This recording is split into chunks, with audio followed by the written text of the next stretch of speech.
క్రైస్త lord. హల్లెలూయా. ప్రభువునందు ప్రియ దేవుని పిల్లారా, నేటి వాక్య ధ్యానం కొరకు మిమ్మల్ని ప్రేమతో ఆహ్వానిస్తూ ఉన్నాను. నేటి వాక్య ధ్యానం కొరకు ప్రార్థన చేద్దామా? మమ్మల్ని మిక్కిలిగా ప్రేమించుచున్న మా ప్రియ తండ్రి, గొప్ప దేవానికి వందనాలయ్యా. ఈరోజు కీర్తన 3వ అధ్యాయాన్ని ధ్యానం చేయబోతూ ఉండగా, ఈ అధ్యాయంలో రాయబడిన అనేక సత్యాలను మీరే మాకు బోధించి నేర్పించమని యేసయ్య దివ్య నామమున అడుగుచున్నాము తండ్రి. ఆమేన్. ప్రభువునందు ప్రియ దేవుని పిల్లారా, ఈరోజు కీర్తనల గ్రంథము 3వ సంకీర్తన మొదటి నుండి దేవుని లేఖనాన్ని చదువుతూ ధ్యానం చేద్దాం. యెహోవా, నన్ను బాధించువారు ఎంతో విస్తరించి ఉన్నారు, నా మీదికి లేచువారు అనేకులు. దేవుని వలన అతనికి రక్షణ ఏమీ దొరకదని నన్ను గూర్చి చెప్పువారు అనేకులు. యెహోవా, నీవే నాకు కేడెముగాను, నీవే నాకు అతిశయాస్పదముగాను, నా తల ఎత్తు వాడవగాను ఉన్నావు. ఎలుగెత్తి నేను యెహోవాకు మొరపెట్టినప్పుడు ఆయన తన పరిశుద్ధ పర్వతము నుండి నాకు ఉత్తరమిచ్చును. యెహోవా నాకు ఆధారము, కావున నేను పండుకొని నిద్రపోయి మేలుకొందును. 10,000 మంది దండెత్తి నా మీదికి వచ్చి మోహరించినను నేను భయపడను. యెహోవా, లెమ్ము, నా దేవా, నన్ను రక్షింపుము. నా శత్రువులందరినీ దవడ ఎముక మీద కొట్టువాడవు నీవే, దుష్టుల పళ్ళు విరగగొట్టువాడవు నీవే. రక్షణ యెహోవాది, నీ ప్రజల మీదికి నీ ఆశీర్వాదము వచ్చును గాక. ఆమేన్. ప్రభునందు ప్రియ దేవుని పిల్లలారా, చదువుకునబడిన లేఖనంలో మనం చూసినట్లయితే, నిన్నటి దినాన్న 2వ కీర్తన అభిషక్తుడైన మెస్సయ్య కీర్తనగా మనం ధ్యానం చేశాం. 3వ కీర్తనను ఎవరు రాశారో ఆ కీర్తన పై భాగంలోనే మనకు తెలుస్తూ ఉంది. అబ్షాలోమను తన కుమారుడు తన మీదకి లేచినప్పుడు అడవిలోనికి వెళ్ళిన తరువాత దావీదు భక్తుడు రాసినటువంటి కీర్తన ఈ కీర్తన. ప్రియదేవుని పిల్లలారా, ఈ కీర్తన దావీదుడు రాశారని మనకు క్లియర్గా పైన సూచికలోనే తెలియచేయబడింది. కాబట్టి దావీదు భక్తుడు, మహారాజు అయినటువంటి దావీదు ఎప్పుడు, ఏ సందర్భంలో, ఏ పరిస్థితిలో ఉండి ఈ కీర్తన రాశాడు? ఈ కీర్తనకు మరొక పేరు ఏమిటంటే ఉదయకాలపు కీర్తన, ఉదయకాల అరుణోదయపు కీర్తనగా దీనిని సంకీర్తనగా మనం చెప్పవచ్చు. ఈ కీర్తనకు గల మరో పేరు ఏమిటంటే ఉదయకాలపు కీర్తన. హల్లెలూయా. ప్రభువునందు ప్రియ దేవుని పిల్లలారా, ఇక మహారాజైనటువంటి దావీదు, ఆయన ఎందుకు ఈ కీర్తన, ఏ పరిస్థితిలో ఉండి రాయవలసి వచ్చింది? భయంకరమైనటువంటి పరిస్థితులు రాజు అయినటువంటి దావీదును చుట్టుముట్టినప్పుడు తన సొంత వాడైనటువంటి తన కుమారుడే తన మీదకు లేచినప్పుడు, తన వలన ప్రాణాపాయం ఉందని తెలుసుకొని కెద్రోను వాగు దాటి ఆయన మహనీయం అనేటువంటి అరణ్య ప్రదేశానికి వెళ్ళినప్పుడు రచింపబడినటువంటి కీర్తనగా ఇది మనకు కనపడతా ఉంది. ఈ కీర్తనలో ఉన్న ప్రధానమైనటువంటి విషయం ఏమిటంటే, నేను భయపడను. ఎప్పుడు ఈ మాట దావీదు భక్తుడు అంటా ఉన్నాడు? ఎప్పుడు దావీదు భక్తుడు ఈ మాట అంటూ ఉన్నాడు? ప్రియదేవుని పిల్లలు ఆలోచన చేశారా? ఆయన అంటున్నాడు కదా, ఈ కీర్తనను కూడా మనము 4 భాగాలుగా విభజించుకొని మనం ధ్యానం చేసినట్లయితే ఆ విషయం మనకు చాలా క్లియర్గా అర్థమవుతుంది. కాబట్టి మొదటి 2 వచనాలు ఒక భాగంగాను, మొత్తం 8 వచనాలలో రెండు భాగాలుగా మనం ఈ కీర్తన విభజించుకుని ధ్యానం చేద్దాం. మొదటి 2 వచనాలలో దేవునితో భక్తుడైన దావీదు చెప్తున్న మాటలు మనకి ఇక్కడ కనబడతా ఉన్నాయి. మొదటి వచనంలో అంటున్నాడు కదా, యెహోవా నన్ను బాధించువారు ఎంతో విస్తరించి ఉన్నారు, నా మీదికి లేచువారు అనేకులు. దేవుని పిల్లలారా, ఎప్పుడైతే అబ్షాలోము తన తండ్రి అయిన దావీదుకు వ్యతిరేకంగా లేస్తాడో, ఈ సందర్భము మనకు ఎక్కడ కనపడతా ఉంది? 2వ సమూయేలు గ్రంథము 15వ అధ్యాయంలో నుండి 15 అధ్యాయం నుండి 18 అధ్యాయాలలో ఈ సందర్భం మనకు కనపడుతుంది. ఏ సందర్భము అని అంటే, అబ్షాలోము తన తండ్రి అయిన దావీదుకు వ్యతిరేకంగా లేచిన సందర్భము. దావీదు దావీదు కుమారుడైన అబ్షాలోము తన తండ్రి దగ్గర సెలవు తీసుకొని, మరి తండ్రి, నేను దేవునికి బలులు అర్పిస్తాను, నాకు మరి అవకాశమును కల్పించమంటే దావీదు మరి ఆజ్ఞ ఇస్తాడు. ఆ రీతిగా మరి అబ్షాలోము తండ్రి దగ్గర నుంచి వెళ్ళి యెరూషలేములో మరి కొంతమంది యవనస్తులను తనకు మరి తన యొద్దకు పోగు వేసుకుని వారిని ముందర నడుస్తూ ఆయన వెనక వస్తూ మరి రాజైన అబ్షాలోముగా తనను తాను అభిషేకించుకుంటాడు.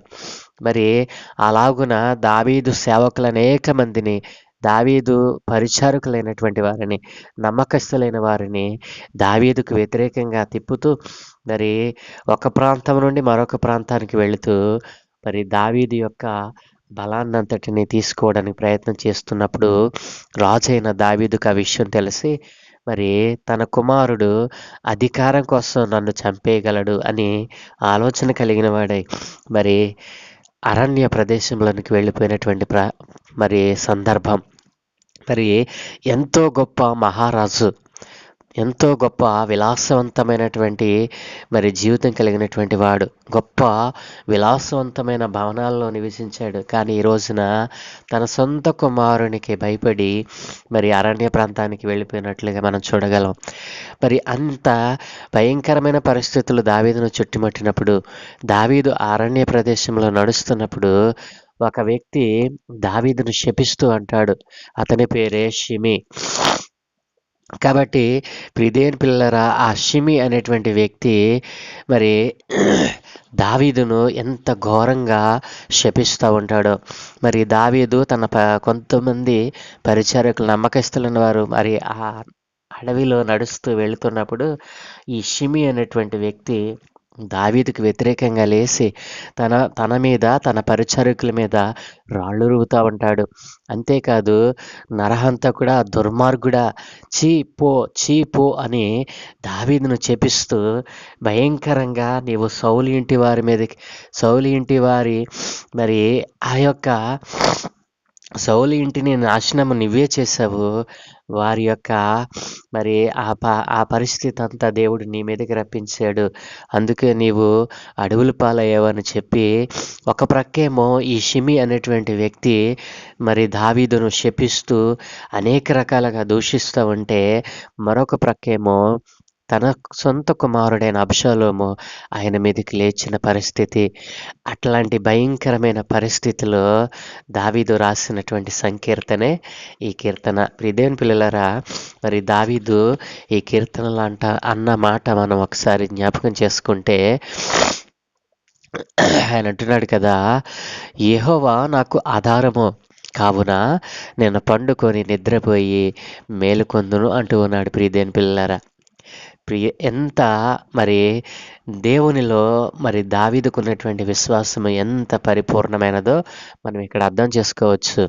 నేను భయపడను, నా చుట్టూ ఎంతమంది నా మీదకి లేచినా, నన్ను బాధించేవారు ఎంతో విస్తరించి ఉన్నారు, వారు నా మీదకి లేవటానికి ప్రయత్నం చేస్తూ ఉన్నారు. మరి దేవుని వలన అతనికి ఏమి మరి రక్షణ దొరకదేక దేవుడు కూడా రోసేశాడు అని నా మీదకి లేస్తూ ఉన్నారు, నా మీదకు మరి రావటానికి ప్రయత్నం చేస్తూ ఉన్నారు. అయినా నేను భయపడను. ఎందుకు తెలుసా? దేవుడే నాకు ఆధారము, యెహోవాయే నాకు ఆధారము, కావున నేను పండుకుంటా, నిద్రపోతా, మేలుకుంటా. నేను పండుకున్న నాకు భయం లేదు, నేను నిద్రపోయినా నేను మేలుకుంటానన్న ఆ గొప్ప నిరీక్షణ నాకుంది. ఎందుకంటే దేవుడే నాకు ఆధారము అని దావీదు భక్తుడు అంత శ్రమలో కూడా చెప్పగలిగిన పాడగలిగినటువంటి సందర్భము ప్రియదేని పిల్లలారా. మరి ఈ రోజున మరి ఈ నిరీక్షణ నీలో ఉందా? కొద్దిపాటి శ్రమ వస్తేనే బెంబేలు పడిపోయి దేవునికి దూరం అయిపోయి దేవుణ్ణి దూషించేవారిగా మారిపోతున్నావే. దేవుని మరి బలమైన చేతి కింద నుండి నీవు తప్పిపోతున్నావే. దేవుడు నీకు ఆధారముగా లేడా? ఈ రోజున మరి దేవుడు వారమంతా కాపాడితే ఆ వారమంతా కాపాడిన దేవునికి నీవేమిస్తున్నావు? ఆ వారమంతా దేవుడు నిన్ను కాపాడితే ఆ వారం చివరిలో దేవుడు నీకు విశ్రాంతిని దయచేస్తే ఆ విశ్రాంతి దినాన్ని దేవుడిని నీవు విడిచిపెట్టేస్తున్నావు. ఎంత దుర్మార్గమైన చర్య! వారమంతా దేవుని మాటలు విని దేవునితో నడిచిన నీవు దేవుని దినమైనటువంటి ఆ రోజునే ఆ సర్వాధికారి అయిన దేవుడు వారం రోజులు నిన్ను కాచి కాపాడి కంటికి రెప్పలా ఆయన తన కనురెప్పల పాటున నిన్ను దాచి ఉంచితే ఆ దేవాది దేవుణ్ణే ఆ విశ్రాంతి దినాన్ని ఆయన్ని విడిచిపెట్టేస్తున్నావా? ప్రియదేని పిల్లలారా, మరి ఆదివారపు కాలమున అంటే దేవుడు నీకు విశ్రాంతినిచ్చిన ఆయన సమయాన్ని నువ్వు దొంగిలిస్తున్నావు. కానీ నీ సమయాన్నంతటిని కూడా ఆయన కంటిరెప్పలా కాపాడుతూ ఉన్నాడు. ఈ విషయాన్ని నువ్వు గ్రహిస్తూ ఉన్నావా ప్రియదేని పిల్లలారా? మరి ఇంతటి భయంకరమైన శ్రమలో కూడా మరి దావీదు భక్తుడు అలాగున అనగలగటానికి కారణం ఏంటి? ఎందుకో తెలుసా? సర్వాధికారి అయిన దేవుణ్ణి ఆయన మరి గురిగా పెట్టుకున్నాడు. ఆయన మీదే ఆధారపడ్డాడు. యెహోవాయే నాకు ఆధారము, మరి నేను పండుకొని నిద్రపోయి మేలుకొందును అని అంటూ ఉన్నాడు. నేను భయపడను అన్నటువంటి మాటను మనం ఇక్కడ చూడవచ్చు. నేను భయపడను అనేటువంటిది ఎప్పుడైతే నీ హృదయంలోనికి వస్తుందో అప్పుడు నువ్వు ప్రతి సమస్యను ఇట్టే జయించగలవు. నేను భయపడను అనేటువంటి నిరీక్షణ నీలో ఎప్పుడైతే ఉంటుందో నీలో ఉన్నటువంటి ఆ భయపెట్టేటువంటి దురాత్మ నీలో నుంచి విడిపోతుంది. కాబట్టి ప్రియదేని పిల్లలారా, దావీదు భక్తుడు కలిగి ఉన్న ఈ నిరీక్షణ నీలో ఉందా? మరి ఈ 3వ కీర్తనలో భయంకరమైన శ్రమలు వచ్చిన దావీదు భక్తుడు ఏ రీతిగా దేవునిపై ఆధారపడ్డాడో, దేవునినే ఆధారంగా చేసుకొని మరి పండుకొని నిద్రపోయి మేలుకున్నాడో అలాంటి నిరీక్షణ నీకు కావాలా? ఈ రోజున అలాంటి నిరీక్షణ లేని వానివై నీవు ఒకవేళ రోధిస్తూ ఉన్నావా? దేవుడు నీకు ఆధారముగా చేసుకో. దేవునినే నీవు ఆధారంగా చేసుకో. మనుష్యుల మీద ఆధారపడకు. మనుష్యులు నీకేమి చేయగలరు? కాబట్టి దావీదు భక్తునికున్న ఈ నిరీక్షణ, నేను భయపడను, నాకు దేవుడు ఆధారముగా ఉన్నాడని నీవు ఎప్పుడైతే నిరీక్షణ కలిగి దేవునిలో నిలిచి ఉంటావో ఆ రీతిగా ప్రభువు నిన్ను లేవనెత్తడానికి ఆయన కృప చూపడానికి ఇష్టపడతా ఉన్నాడు. ఆ రీతిగా మరి ఈ గొప్ప నిరీక్షణ దేవునిపై ఆధారపడి ఉండాలనేటువంటి ఆ తలంపు దేవుడు నీకు నీ కుటుంబానికి అనుగ్రహించునుగాక. దేవుడు మనలను ఈ 3వ కీర్తన ద్వారా మనలను ఆశీర్వదించునుగాక.